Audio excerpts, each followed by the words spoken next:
So we just talked about one of the biggest power systems in the game, and that is Giant Killer with, Defier attached to it as well. Taking the time and buying stuff on the auction house is a very important thing nowadays, which is why we talked about it a little bit earlier today in the video. But this is kind of part 2 to that video, because there's actually a more powerful system in the game now that might actually be easier to get for someone like a free-to-play player like you out there. Hopefully you guys enjoy this one. Let's talk about the most powerful system in the game right now, Destiny Transition.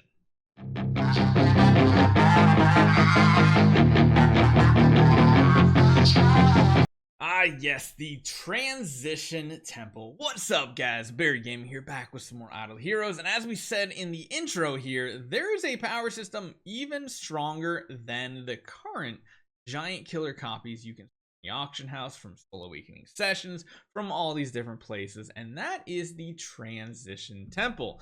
A lot of you guys don't realize this, but as you get different tier heroes, like right here, you see this, we got a Nirvana hero, we got a 1 of 1, it fills up the icon right here. We only have two heroes in Polystar, we can have 4, and it fills it up halfway. So you can kind of just see by looking at this home screen here how many of each tier hero you have, and then of course you can drill down into it and see even more. You can see how many of each heroes you can have at certain levels, because, well, the temple level plays a really big role. Of course, temple level is only one of the 2 ways that you get divine power. And you might be like, Barry, I'm still new to the game, or I haven't really touched Destiny Transition yet. What is divine power? Well, divine power is this new stat added to the game where you have it and your enemies have it. Now, your enemies might not have any visually, which means they have a number 0, whereas you will have a nice little star under your name, just like these right here. And well, what does that mean? What does the 12 mean? How does it actually work? If you go up to the top right hand corner to the exclamation mark, there's a thing called divine power gap. And if you read the red text down below, it says heroes with higher divine power will dominate the enemies, deals extra damage and takes less damage. These effects are after total damages are calculated, so it's a completely separate damage reduction and damage boosting stat outside of the normal formula. At least that's from my understanding. So what happens? You have, let's just say, your first ever hero got to 1 star, and of course at the same time you're at, the lowest tier temple. That means you get 0 bonus, and your hero now has 1, because once you get into your hero's Destiny Transition and you unlock it, you will immediately be divine power 1. Now that means here you are dominating the enemy, because you have more divine power on that individual hero at a time. What that means is you're going to do 10% more damage to them and take 10% less damage. This is a huge boost, although at first not super significant. The only nice bonus for this compared to something like a Giant Killer A- copy is the fact that you're also getting damage reduction as well. This is going to play a really big role, because eventually you're going to start facing enemies in certain game modes that have divine power themselves, and if they have divine power 3 and you have divine power 1, well, they are going to have a power gain over you of 2. Their 3 minus your 1 means 2, which means they are going to do 20% more damage to you and 15% less damage received from you. Now, one thing that I saw a lot of people confused about is how this works in team combat. So for example, if we have a Lord of Fear Aspen and a Scarlet Queen Halora on the left side, both of them, let's just say, have divine power 3, and then they're going up against, let's say, a Star Swordsman Machman and a Phantom Defier Elena. The Machman has a 4, but the Elena only has a 2. What that means is the 2 on the left side, the Lord of Fear Aspen and the Scarlet Queen Halora, are going to have a power gap in their positive against the Elena that only has divine power 2, but they're going to be at a divine power -1, basically a divine power gap oppositely.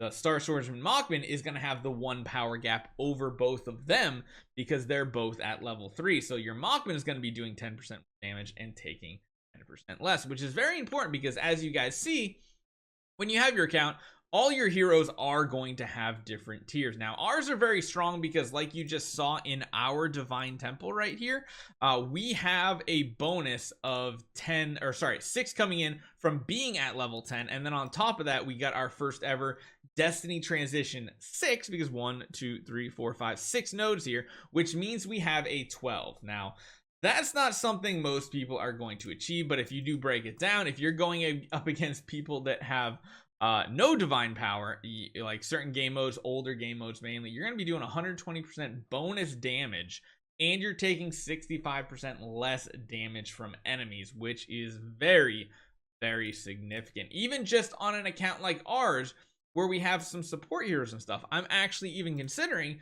just doing this right here and unlocking the first tier of Destiny transition, which we're kind of close to, just to give divine power to our Vulcan, because that would put him at Destiny transition 1, which would give him 1 divine power, and of course due to our temple we'd give him +6. So that would mean he automatically has the potential of having a power gap of +7 against a lot of these other game modes like Void Campaign and stuff that they don't actually have divine power. Now there are certain game modes where the enemies do have divine power, and that's where it's going to help you guys in the positive take less damage, because as you see here, we're on depth 30 of Tower of Dreams. The enemies have divine power 10, which means any of our heroes that have less than 10, which are our support heroes, are actually going to take more damage against these enemies.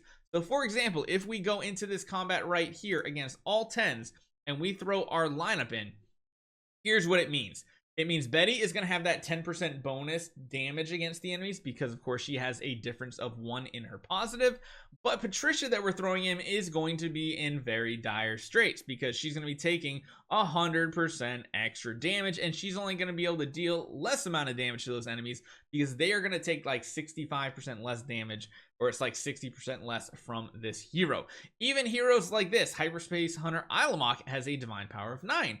That means the enemies are going to deal 10% more damage to him and take 10% less damage from him. So it's a very much a sliding scale, but that's why this power system can be very strong for your main damage dealer. However, most players aren't going to have an account like we see here. The other place that is very important to have this is going to be your Void Invasion bosses, because as you see here, they do have divine power. So the more you can get, the easier these bosses are going to become.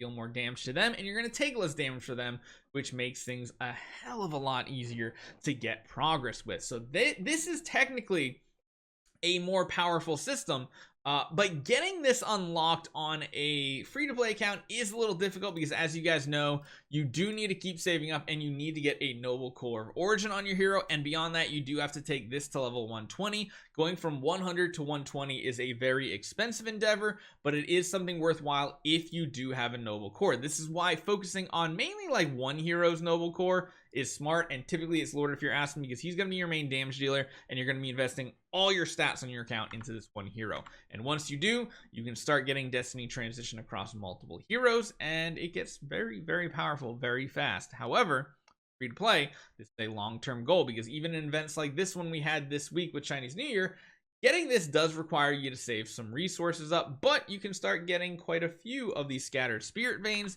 and aurora gems that you're going to need for powering this system up slowly through Void Campaign and of course bigger events. So let me know what you guys think. This is the biggest power system in the game we've had to date, and it's going to be a long time before we even get like the majority of our tenants and heroes the proper divine power. We literally have damage dealers on our bench that don't even have it just yet. So let me know what you guys think. Hopefully you guys enjoy this one. See you guys next time.